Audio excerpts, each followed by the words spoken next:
Welcome to this week's Sight for Wight Talking News for Friday the 19th of March 2021. Alison reading an article from the Isle of Wight County Press entitled Isle of Wight Coroner's Report into Forest Road Fatal Crash Junction. The Isle of Wight coroner doesn't believe the measures to be taken at the White House Road and Forest Road junction will be enough to prevent further deaths there.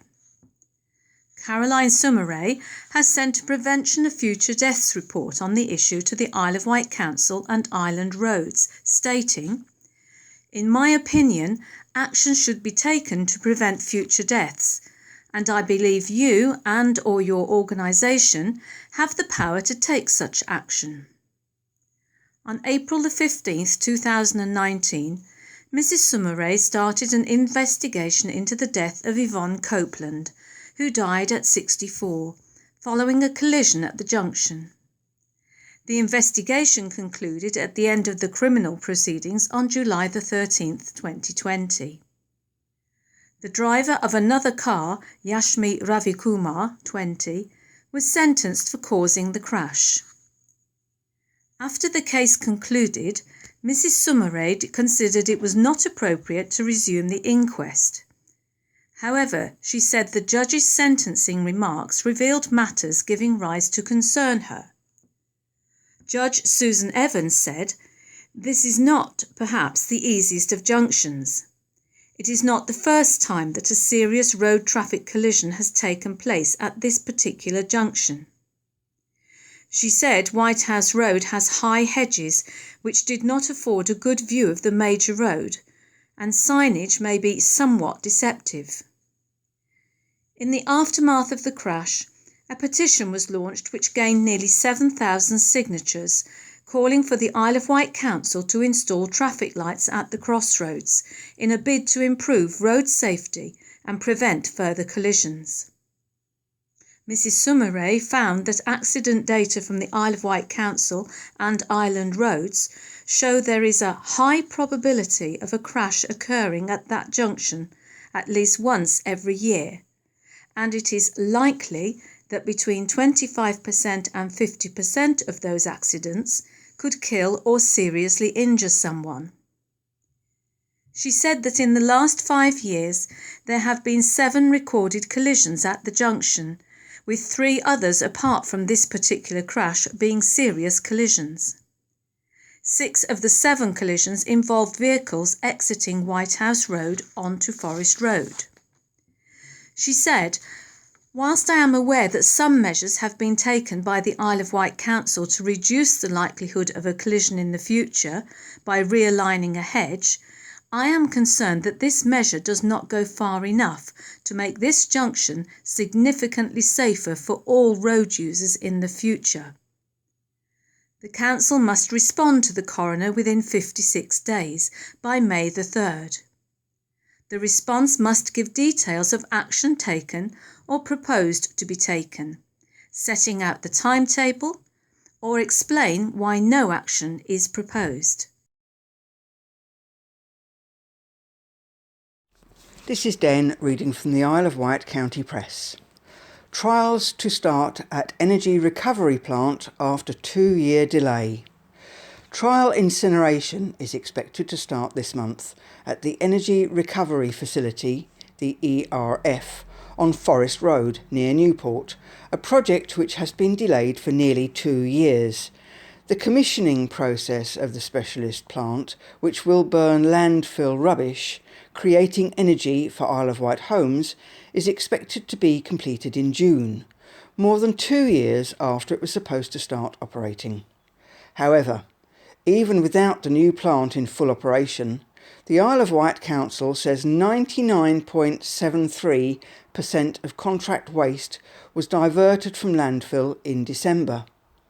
In 2017, Councillor Michael Merwill, former Council Cabinet Member for Waste Management, pledged to divert 90% of waste from landfill and to recycle, compost 55% of municipal solid waste by April 1st, 2020.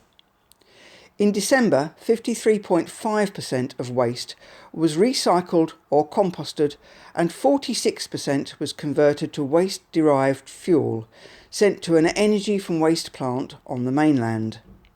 Recycling and composting rates are lower in winter due to lower levels of green garden waste, said County Hall. The ERF should have been completed in May 2019, but is now in the final stages of commissioning. The Isle of Wight Council told the county press the process was progressing well.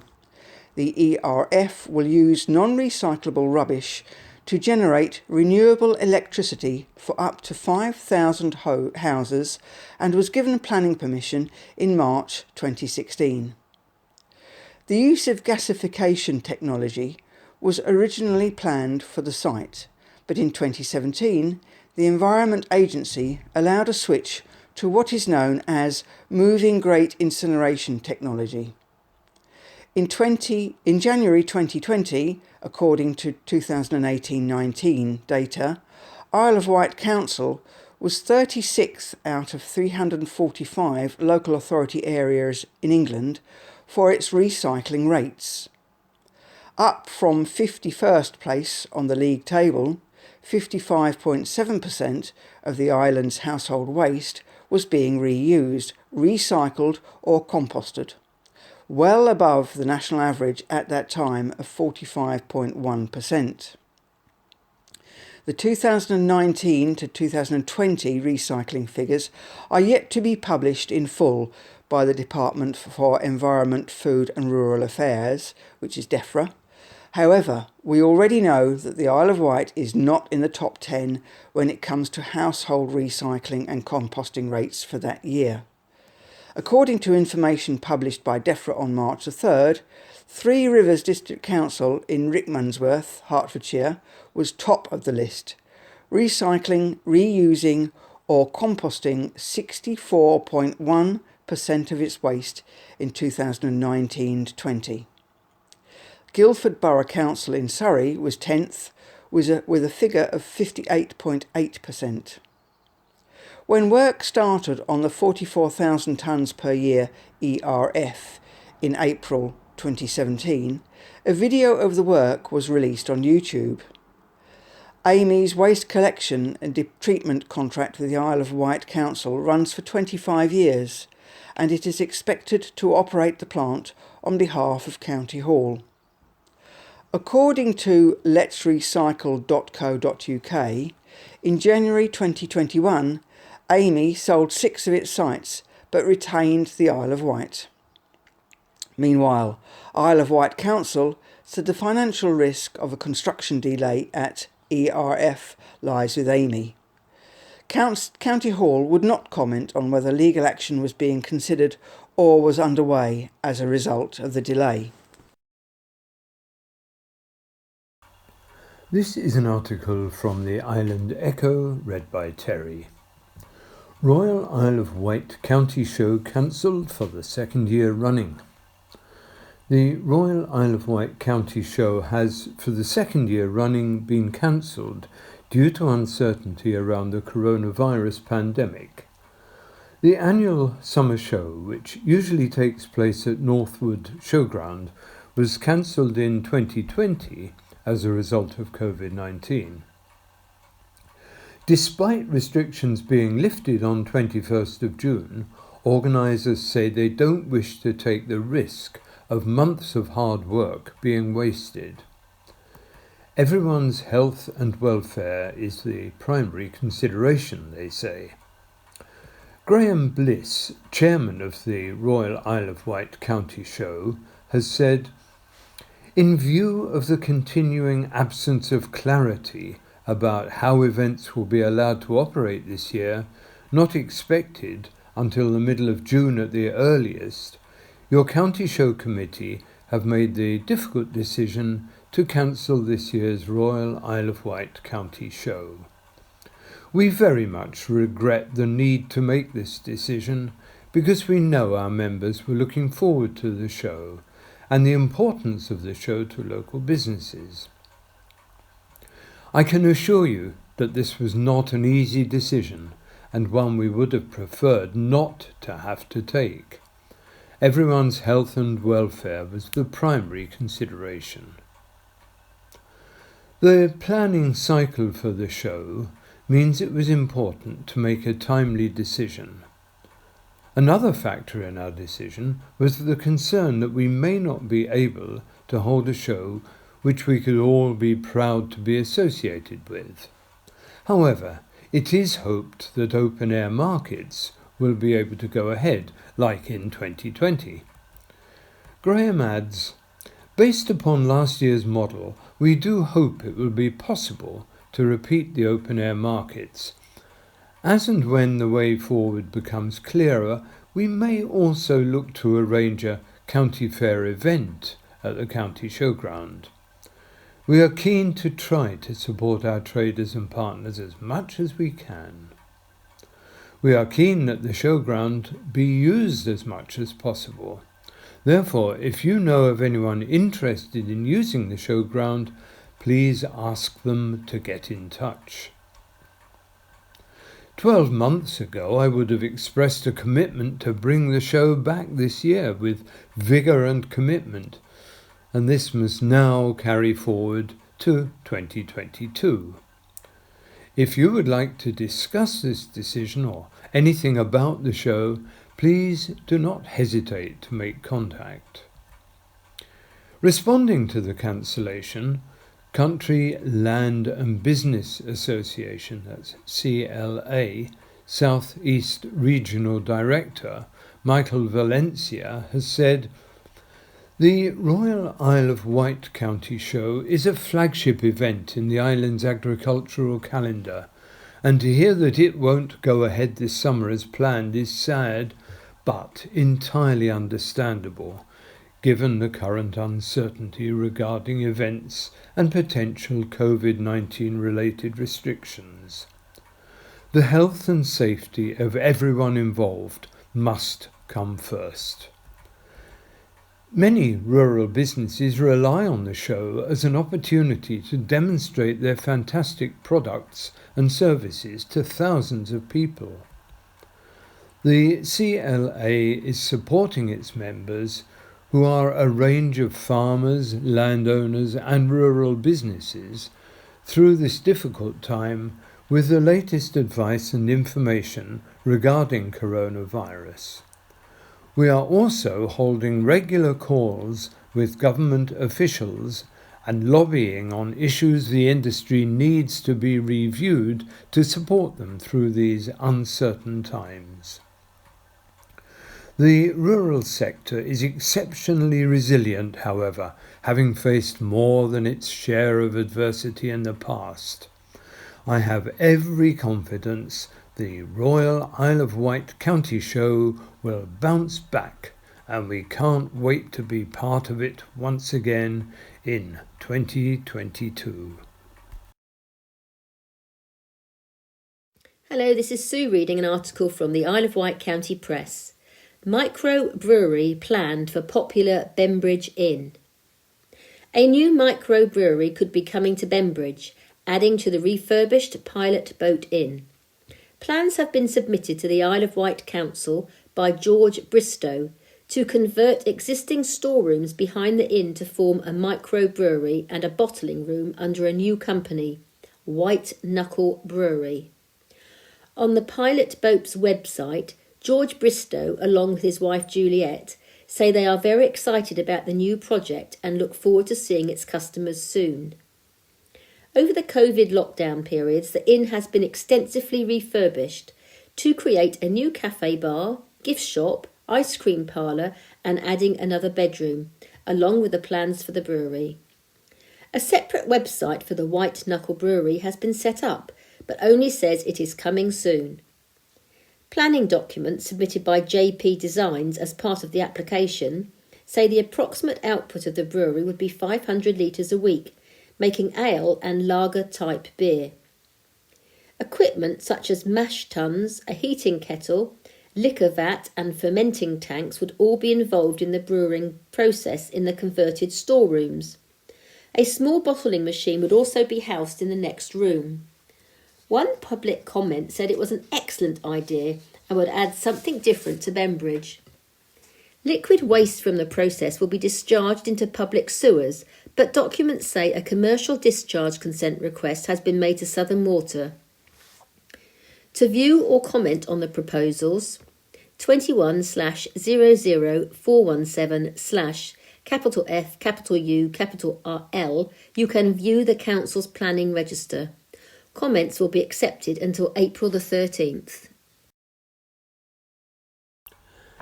This is an article from the Island Echo, read by Terry. Major project to dredge Newport Harbour set to begin.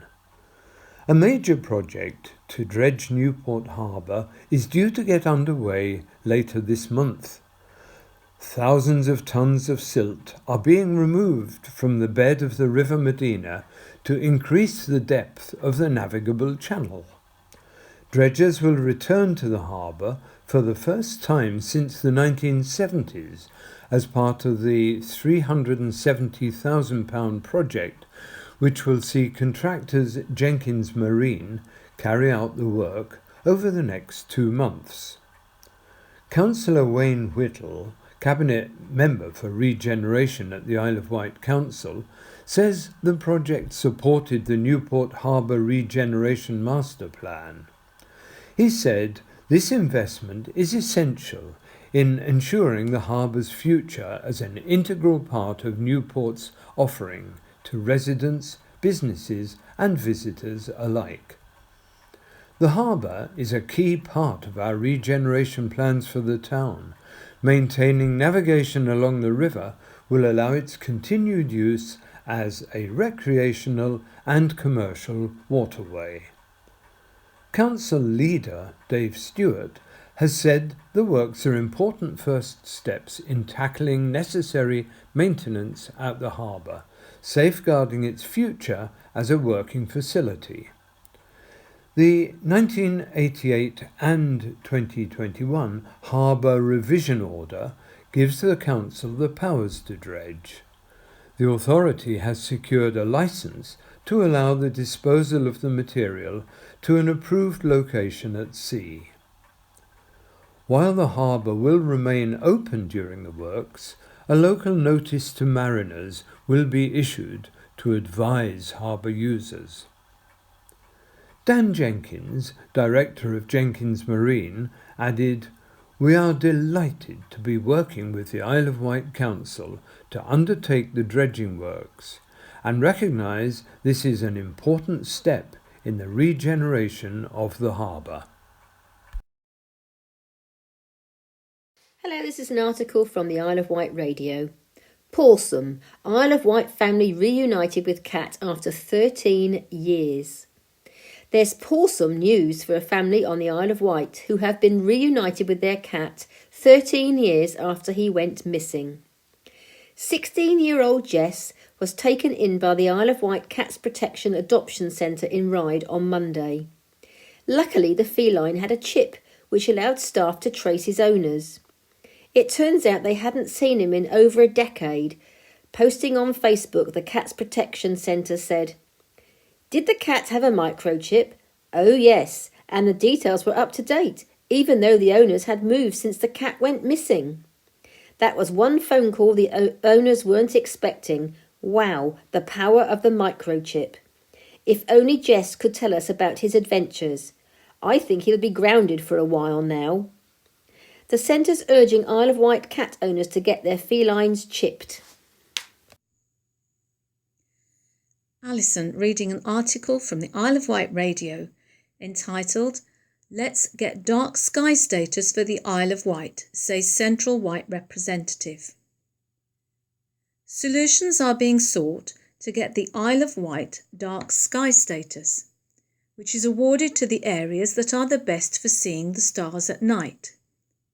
Despite the island being previously rejected for the status of an international dark sky park, an Isle of Wight councillor who lives in Bryston says he wants to find a solution to achieve the recognition.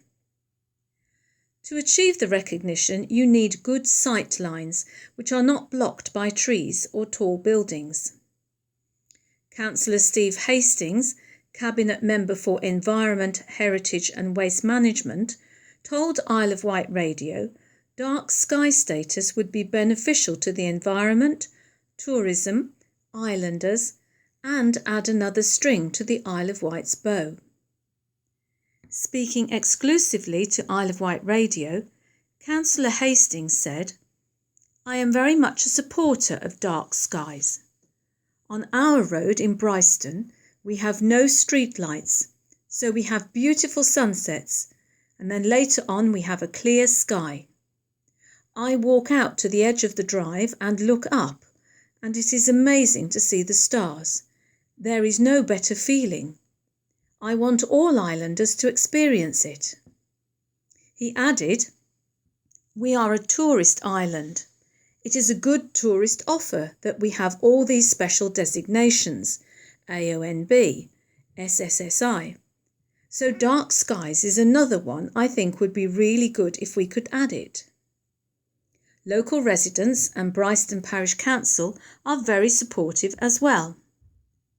In the area of the Isle of Wight where we were hoping to achieve the official status, the street lights were upgraded to LED lights, but are said to be the wrong temperature for dark skies, which is why the island's request was rejected last year. Isle of Wight Radio understands the lights were recently upgraded. Therefore, Councillor Hastings says it would be costly to change them, but a solution is being sought to potentially swap certain lights to satisfy the requirements. Hello, this is an article read by Sue from the Isle of Wight Radio. White Lynx Fastcat won't return until later in spring. White Lynx ride to Portsmouth Fastcat service isn't expected to return until later in the spring, according to the company's CEO. The ferry firm is reintroducing sailings on its Fishbourne and Yarmouth car ferry service from the end of the month, March. But that does not include Fastcat sailings.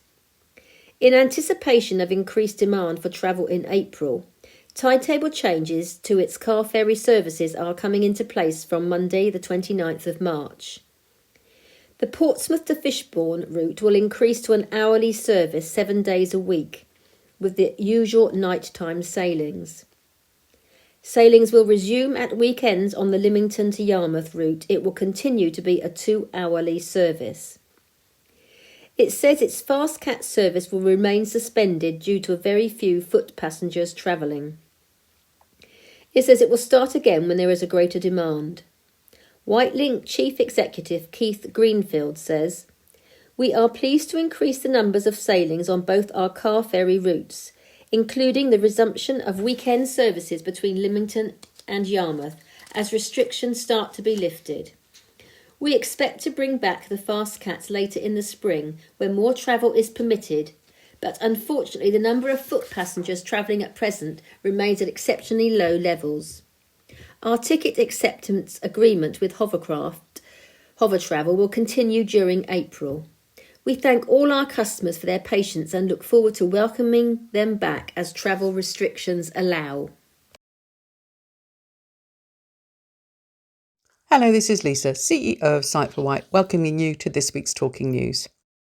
I very much hope you enjoyed the newsletter, which is being broadcast half this week and half next week. For those of you who have already had a copy, we hope you still enjoy listening to the articles, which are read by the original writers.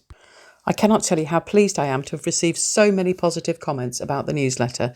It really is very heartwarming when members take the time to write to us, call us or email us to comment on the work that we're doing. So thank you very much to all of those who've done that. This week I was approached by Tesco's. We had made a complaint to Tesco's about the new range called Heat and Enjoy, as the labelling was red with very small black writing.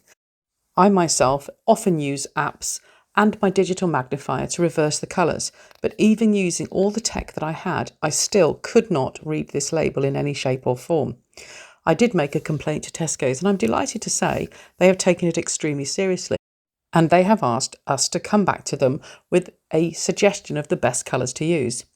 This was quite difficult because I am completely colourblind. However, we were able to go back and give them some very sensible suggestions on colours that contrast and colours that work for people with low vision. So hopefully they will take us seriously and we should see the colours coming out soon.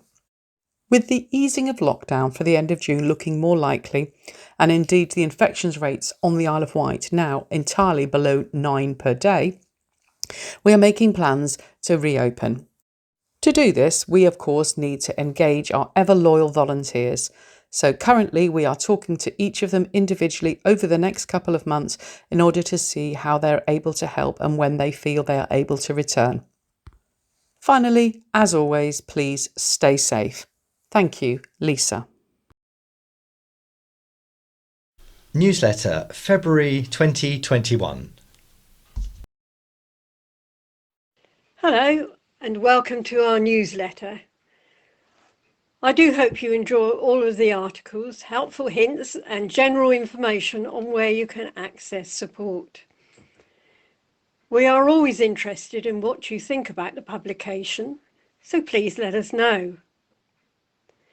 As I write this, we are still unable to reopen Millbrook House and provide our usual activities because of the continuing lockdown. I'm hoping that with the rollout of the vaccines, things will gradually improve. Let's hope with the arrival of the warmer weather, this will allow us to at least have a cup of tea in the garden with a friend. Our staff, so ably led by Lisa Hollowhead, are always looking to the future and finding innovative ways to expand the services we can offer. Chris Kane, who's marketing, and Susan Early, volunteers and members, are making sure everything is running smoothly with our publicity and our members. Our QR code is proving very popular and is being used by the police and Hover Travel, and Lisa has lots of plans to develop this further.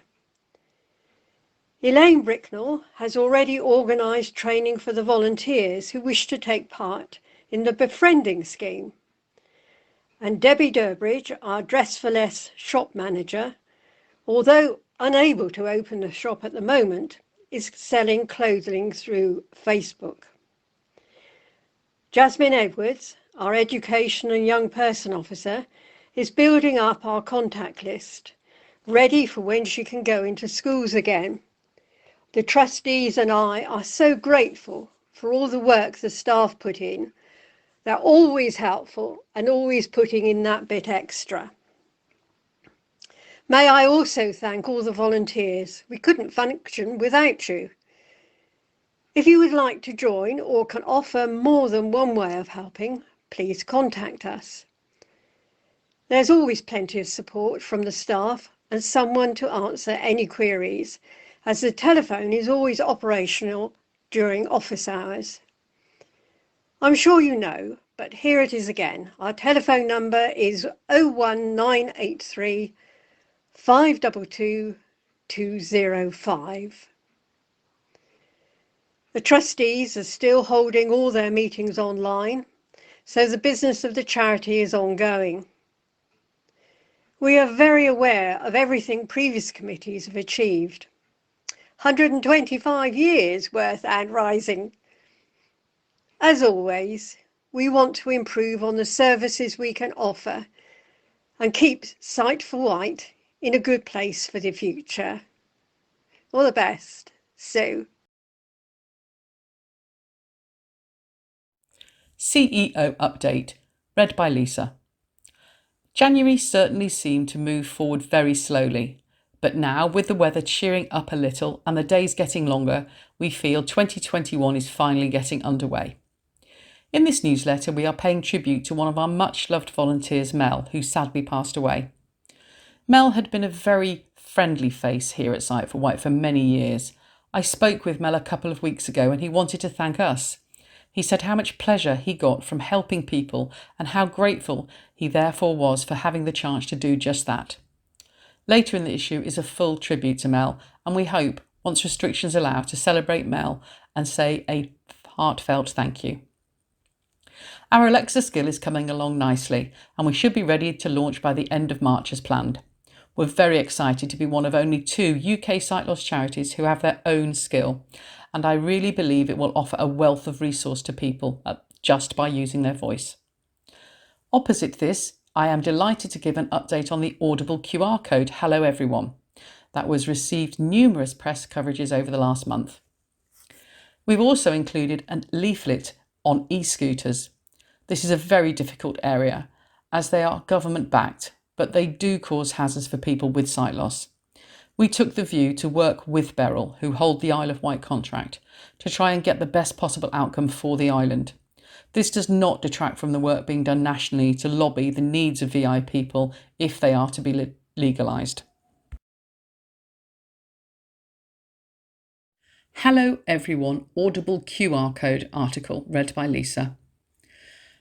As a charity, we are always looking for innovative ways of helping our members in their daily lives.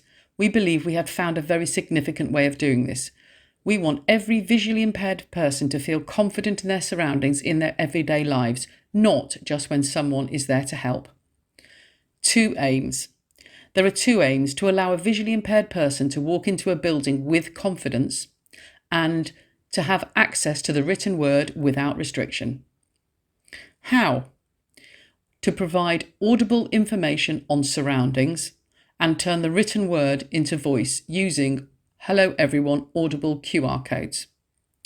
My vision is twofold: to get the QR codes onto every public building so anyone entering knows the layout and where to find a human being.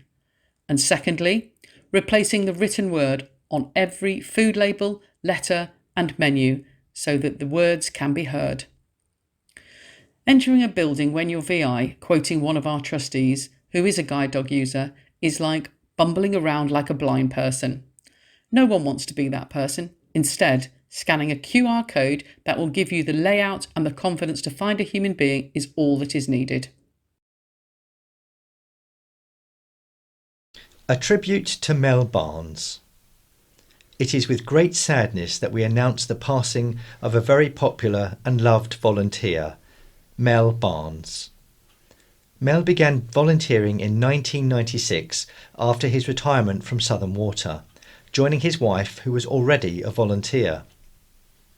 Mel soon began helping out with a variety of activities, including holidays, maintenance, home visits, emergency transport, minibus driver and escort, but more recently he planned and supported the striders and strollers on many a walk around the island and on the mainland. We spoke to Mel earlier this year.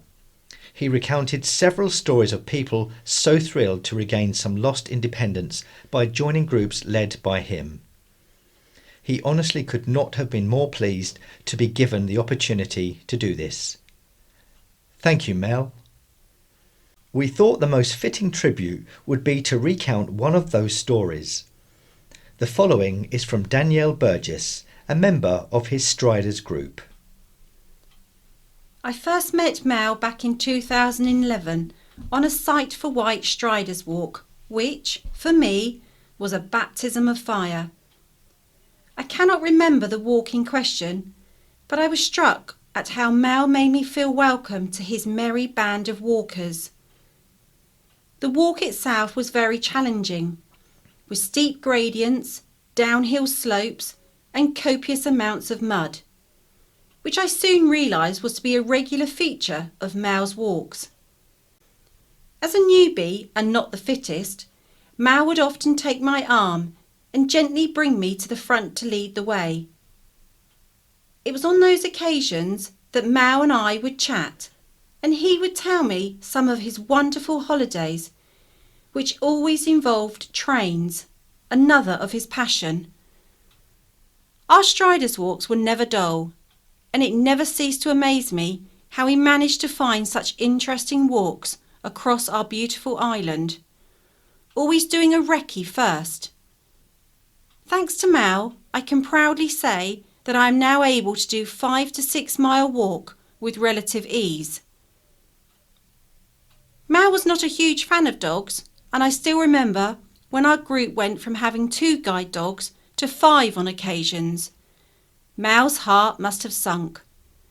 The dogs always knew when Mel was about, as there was a possibility of an exciting walk to follow. At the end of our walks, our reward was a pub lunch and, for the most part, Mal come up trumps and always managed to locate a suitable eatery. At the end of the day, Mal would sometimes say to me, "Hope we will see you next month," with a wry grin and twinkle in his eye, even though I would return home with achy limbs and, in more recent times, a very muddy Bailey. The sense of achieving one of Mal's walks always left me with a warm glow. So thank you, Mel, for helping me gain confidence to do challenging walks and introducing me to some wonderful fellow striders and sighted guiders. Danielle. Mel will always be remembered by his caring nature, sunny smile, but most of all for his cowboy hat he donned during any type of weather. You will be so greatly missed and, once restrictions allow, we will walk in his honour. Sight for Wight team. Census March 2021. Despite the coronavirus pandemic, the census is still currently planned to go ahead on Sunday the 21st of March 2021.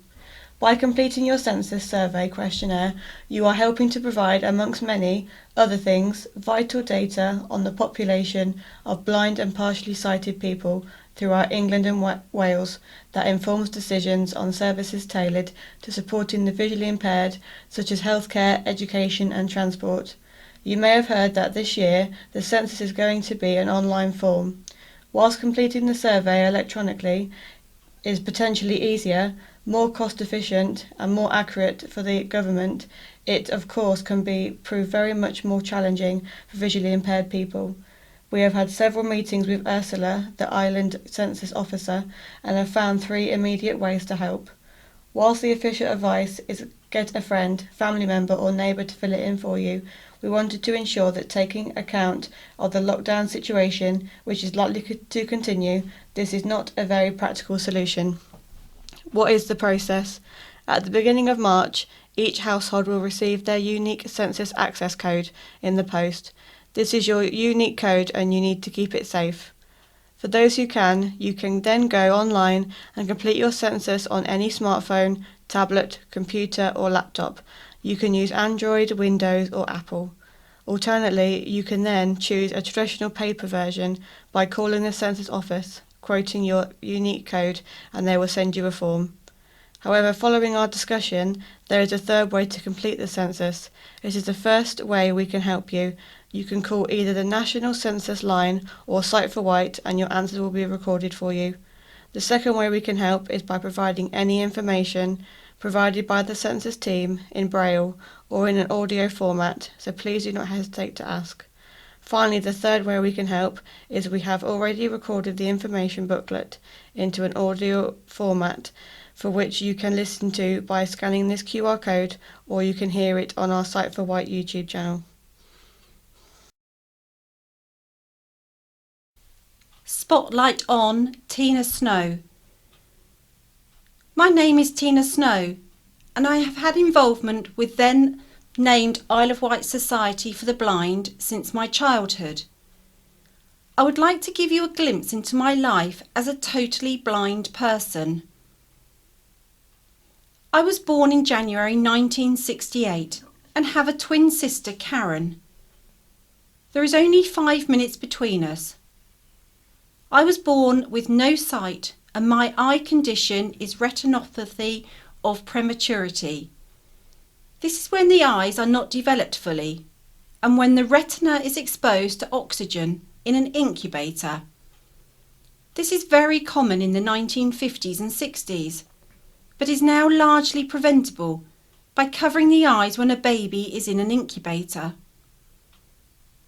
I was privileged to have the opportunity to be educated in both mainstream and specialist education. I attended St Thomas of Canterbury Primary School, then Somerton Middle School, and then on to Cowes High School. I had a one-to-one helper, Greta Matthews, who loyally supported me through my childhood years by reading everything from the blackboard. I would write everything onto a Perkins Brailler. When it came to homework, Mrs. Mathias would transcribe it into print and handwrite above the braille. She taught me and herself by using a braille primer, a manual for sighted people to teach braille. There were no computers in those days. The local authority were extremely supportive of myself and my parents. The RNIB wanted to send me away to a specialist school at the age of 3, which my parents strongly objected to. I'm so grateful that, by remaining on the island through my childhood, I formed a strong bond with my family and experienced fulfilling and happy early years.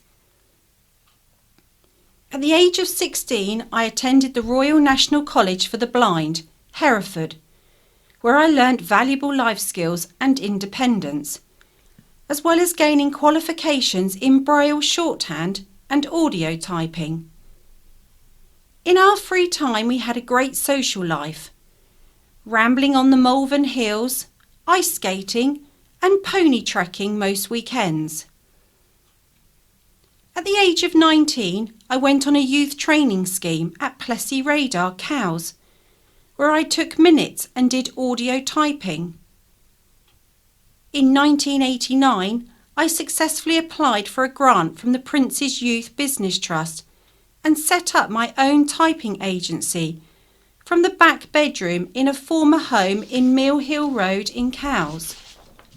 The highlight of this part of my life was that I had the honour and privilege to type the manuscripts for Dr. Eric Laidlaw, who wrote a book about the history of the sanatorium for chest diseases, which was situated in Ventnor Botanic Gardens.